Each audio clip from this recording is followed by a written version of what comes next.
பெண்கள், சில பேர் மார்புகளிலேயும் நெஞ்சுகளிலேயும் தலையிலேயும் அடிக்கின்ற எத்தனையோ கூட்டம். இதெல்லாம் மலக்குல் மௌத் தலைவாசலில் இருந்து பார்க்கிறார். அதற்கு உமர் இப்னு கத்தாப் ரலியல்லாஹு தஆலா அவர்கள் இந்த ஹதீஸை ரிவாயத் செய்கிறார். பார்த்துவிட்டு கேட்கிறார்களாம் அந்த மையத்து வீட்டில் இருப்பவர்களை பார்த்து, மிம்மஹாதல் ஜஸா வ மிம்மஹாதல் ஃபஸா, ஏன் இந்த பதட்டம், ஏன் இந்த தயக்கம், ஏன் இந்த ஒப்பாரி, ஏன் இந்த ஓலம்? வல்லாஹி மன் தகஸ்து லிஅஹதின் மின்கும் உம்ரன், அல்லாஹ் மீது சத்தியமாக சொல்லுகிறேன், உங்களில் யாருடையாவது ஆயுளை நான் குறைத்திருக்கிறேனா இல்லையே, அல்லாஹ் மீது சத்தியமாக அவருடைய அஜல் வருவதற்கு முன்னால் உங்களில் யாரையும் நான் கைப்பற்ற முடியாது, எனக்கு அது ஹராம். மன் தகஸ்து லிஅஹதின் மின்கும் உம்ரன், உங்களுடைய ஆயுளிலே ஒரு நொடிப்பொழுதையாவது நான் குறைக்கவில்லை. பிறகு ஏன் அழுகிறீர்கள், பிறகு ஏன் பதட்டம், பிறகு ஏன் கலக்கம்? இதோ மரணித்திருக்கிறாரே இந்த மனிதர், உங்கள் யாருடையாவது உங்களுக்கு எழுதப்பட்ட ரிஸ்கை எடுத்துக்கொண்டு போனாரா? அதையும் அவர்களால் செய்ய முடியாது. அப்படியும் நடக்கவில்லை. இவ்வளவு காலம் சம்பாதித்து போட்ட என்னுடைய கணவர் போய்விட்டாரே என்று அழுகிறீர்களா? தேவையில்லை, அழக்கூடாது. அவர் போனார் என்பதற்காக உங்களுடைய ரிஸ்குடைய பாபு மூடப்பட மாட்டாது. அவரை அல்லாஹ் சபபாக வைத்த மாதிரி அவருக்கு பின்னால் இன்னும் ஒரு சபபை உருவாக்கி இருப்பான். உங்களுடைய ரிஸ்கை அவர் எடுத்துக்கொண்டு போகவும் இல்லை. வலா வலம் துளியாதும் மின்கும் செய்யன், உங்கள் யாருக்கும் எந்த ஒரு அநியாயத்தையும் நான் செய்யவும் இல்லை. பிறகு ஏன் அழுகை, பிறகு ஏன் பதட்டம், பிறகு ஏன் இந்த ஒப்பாரியும் ஓலமும்? நீங்கள் செய்கின்ற இந்த முறைப்பாடும், நீங்கள் உங்களுக்கு ஏற்பட்டிருக்கின்ற இந்த கோபமும், என் மீது நீங்கள் அதை காட்டுகிறீர்கள் என்றால் அல்லாஹ் மீது சத்தியமாக சொல்லுகிறேன், இதை நான் என் சுய விருப்பப்படி செய்யவில்லை. படைத்த ரப்புல் ஆலமீனுடைய கட்டளை, இவருடைய ரூஹை எடுக்க வேண்டும், அதைத்தான் நிறைவேற்றி இருக்கிறேன். எனவே உங்களுடைய ஆத்திரத்தையும் ஆக்ரோஷத்தையும் என் மீது காட்டுவதில் அர்த்தமில்லை. அப்படி என்றால் வைன் காணத் அலா மையத்திக்கும், உங்களுடைய மையத்தின் மீது காட்டுகிறீர்களா? நீங்கள் ஏன் எங்களை விட்டு போய்விட்டீர்கள், இன்னும் கொஞ்ச காலம் எங்களோடு இருந்திருக்க கூடாதா? அப்படி சொன்னீர்களே, இப்படி சொன்னீர்களே, அதை வாங்கி தரேன் என்று சொன்னீர்களே, அங்கே போவோம் என்று சொன்னீர்களே, திடீரென்று இப்படி போய்விட்டீர்களே என்றெல்லாம் ஒப்பாரி வைக்கிறார்களே. இவர்களை பார்த்து சொல்லுகிறார்கள், உங்களுடைய ஆத்திரத்தையும் ஆக்ரோஷத்தையும் ஆதங்கத்தையும் ஆத்திரத்தையும் உங்கள் மையத்தின் மீது காட்டுகிறீர்களா? இன்னஹு மக்ஹூ, அவர் விரும்பி மரணித்தார் என்று நினைக்கிறீர்களா? நிச்சயமாக கிடையாது. அவர் நிர்பந்திக்கப்பட்டு விட்டார். அவர் மௌத்தோடு போராடிய போராட்டமும் இறைவனிடத்திலே கெஞ்சிய கெஞ்சுதலும் எனக்கல்லவா தெரியும். ரப்பி லௌலா அஹர்தனி இலா அஜலின் கரீம், யா அல்லாஹ் கொஞ்ச நேரம் என்னை பிற்படுத்த கூடாதா என்று அவர் அல்லாஹ்விடத்திலே மண்டியிட்ட அந்த துஆ, அந்த இறைஞ்சுதல் உங்களுக்கு எங்கே புரிய போகிறது? எனவே உங்களுடைய ஆத்திரத்தை அவர் மீது காட்டியும் அதிலே அர்த்தம் கிடையாது. விரும்பியோ விரும்பாமலோ அவர் மௌத்தாகிவிட்டார். வைன் கான தலா ரப்பிக்கும், இந்த ரெண்டு பேரின் மீதும் என் மீது காட்டுவதிலும் அர்த்தமில்லை, அவர் மீது காட்டுவதிலும் அர்த்தமில்லை என்றால் மூன்றாவது யாரிடத்திலே காட்ட வேண்டும்? உங்களை படைத்த ரப்பிடத்திலே காட்ட வேண்டும். வேறு எங்கும் இல்லாமல் என்னுடைய வீட்டிலே தானா ரப்பே நீ மௌத்தாக்கினாய் என்று மாத்திரம் சொல்லிவிட்டீர்கள் என்றால் அல்லாஹ் மீது சத்தியமாக சொல்லுகிறேன், ஃபஅன்தும் பிஹி காஃபிரூன், இந்த நிமிடத்திலே இருந்து அல்லாஹ்வை நிராகரித்த காஃபிர்களாக மாறிவிடுவீர்கள். கண்ணியமான கனவான்கள், அல்லாஹ்வுடைய கலா கதிரை பொருந்திக் கொள்ளாத, எது நடந்தாலும் அல்லாஹ்வுடைய ஏற்பாட்டிலேதான் நடந்தது என்ற அசைக்க முடியாத அந்த உறுதியான ஈமான் இல்லாத பூரணமான மூமீன் அல்லாத காஃபிர்களாக மாறிவிடுவீர்கள்.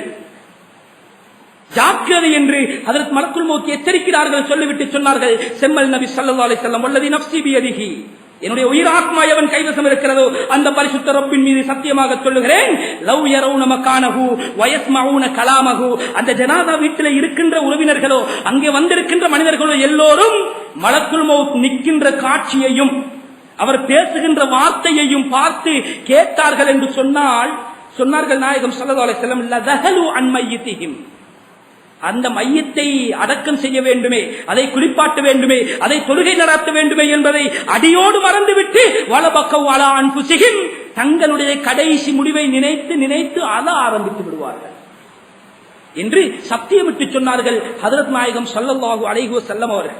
கண்ணியமான கனவான்களே, அன்பார்ந்த இஸ்லாமிய சகோதரர்களே, மரணம் என்பது சாதாரணமான விஷயம் அல்ல.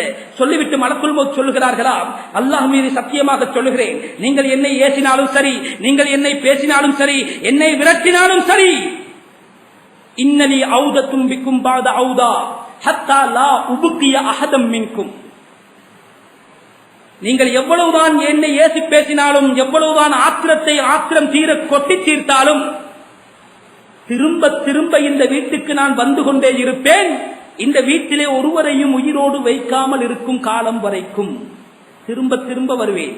இன்றைக்கு வீட்டிலே மூத்தவர் என்றால் நாளைக்கு இளையவர், இன்றைக்கு தந்தை என்றால் நாளைக்கு தாய், இன்றைக்கு சகோதரி என்றால் நாளைக்கு சகோதரன், எப்படி மாறி மாறி உங்கள் எல்லோரையும் மரணிக்க செய்யும் வரைக்கும் இந்த வீட்டுக்கு திரும்பி வந்து கொண்டே இருப்பேன் என்று சொல்லிவிட்டு மாயமாய் மறைகிறார்கள். மலக்குல் மௌத் அலைஹிஸ்ஸலாத்து வஸ்ஸலாம் என்பது ரசூலுல்லாஹி ஸல்லல்லாஹு அலைஹி வஸல்லம் அவர்களுடைய அருள் வாக்கு.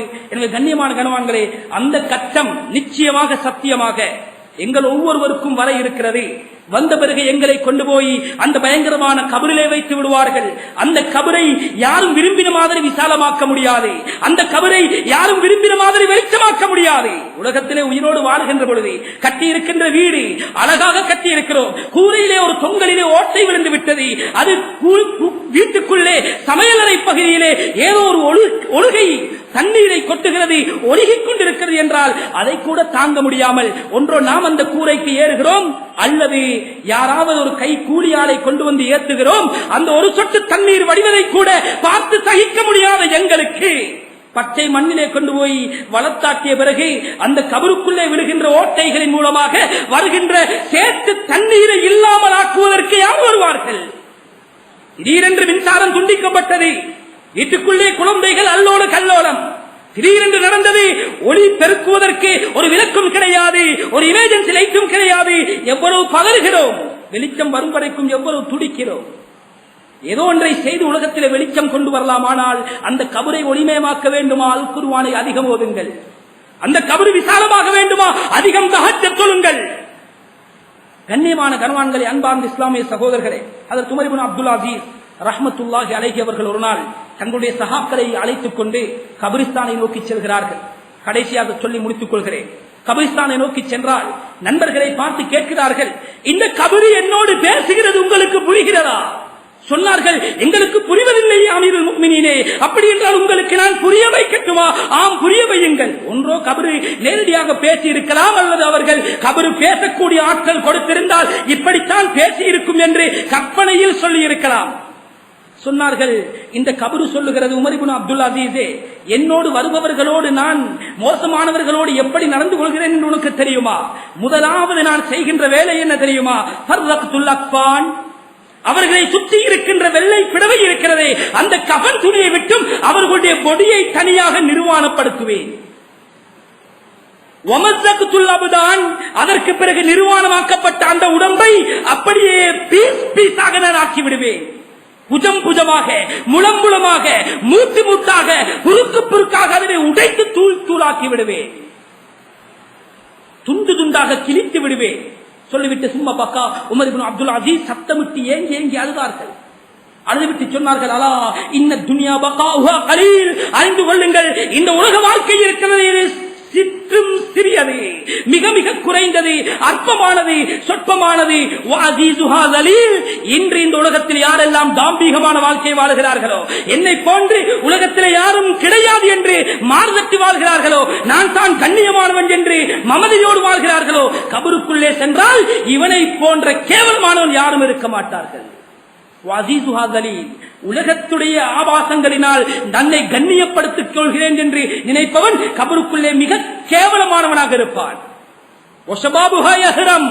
உலகத்திலே இருக்கின்ற வாலிபம் இருக்கிறதே, இந்த வாலிபம் எல்லாம் சீக்கிரமாக வயோதிபத்தை அடைந்து கொண்டிருக்கிறது, வயோதிபமாகிக் கொண்டிருக்கிறார்கள். உலகத்தில் உயிரோடு வாழ்கின்றவர்கள் நாளை மரணத்தை எதிர்நோக்கிக் கொண்டிருக்கிறார்கள். எனவே உலகத்திலே உண்மையான ஒரு ஏமாறு யார் என்றால் இந்த உலக இன்பங்களை பார்த்து ஏமாறுபவன், உலக ஆபாசங்களை பார்த்து ஏமாறுபவன், உலக இன்பங்களை அனுபவிக்க வேண்டும் என்று மறுமையை மறந்து செயல்படக்கூடியவன் ஆகப்பெரிய ஏமாளி, ஆகப்பெரிய ஒரு முட்டாள் என்ற கருத்தை ஹஜ்ரத் உமர் இப்னு அப்துல் அசீஸ் ரஹ்மத்துல்லாஹி அலைஹி அவர்கள் சொல்லிவிட்டு சொல்கிறார்கள், ஐன சுக்கானுஹா அல்லதீன பனௌ மதாயினஹா. இன்று நாம் பார்க்கின்ற செல்வந்தர்கள் பிரம்மாண்டமான பட்டணங்களில் ஒரு அழகான ஒரு கடையை சொந்தமாக வாங்கினால் அவரை மூக்கிலே விரல் வைத்து பார்க்கிறோம். அந்த ஸ்ட்ரீட்லே, அந்த மெயின் ஸ்ட்ரீட்லே, அந்த பிரதான பாதையிலே ஒரு கடை வாங்கிவிட்டாராம். ஆனால் உலகம் அதற்கு முன்னால் வந்தவர்கள் எப்படி ஆனவர்கள் தெரியுமா? பட்டணங்களை உருவாக்கியவர்கள். நகரங்களை உருவாக்கியவர்கள் எங்கே? ஐன சுக்கானுகா அல்லதீன பனௌமதா இனகா மா சனஅத் தீதானு பி அபுதானிஹிம். சொல்கிறார்கள், அவர்களுடைய உடல்கள் இருக்கிறதே, அந்த உடல்களை உங்களுக்கு முடியுமானால் தோண்டி பாருங்கள், பூச்சி புழுக்கள் என்ன செய்திருக்கிறது. ஒமா சனஅத் துராபு பி இதாமிஹிம். அவர்களுடைய எலும்பு உறுதியாக இருக்க வேண்டும்.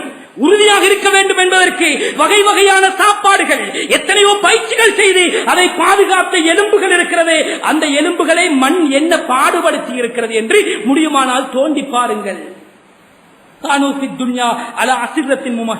உலகத்தில் அவர்கள் வாழுகின்ற பொழுது எவ்வளவு பஞ்சனை மெத்தைகளில் அழகான ஆழ்ந்த உறக்கத்திலே உறங்கினார்கள், எவ்வளவு அழகான முறையிலே நித்திரை செய்தார்கள், ஓய்வெடுத்தார்கள்.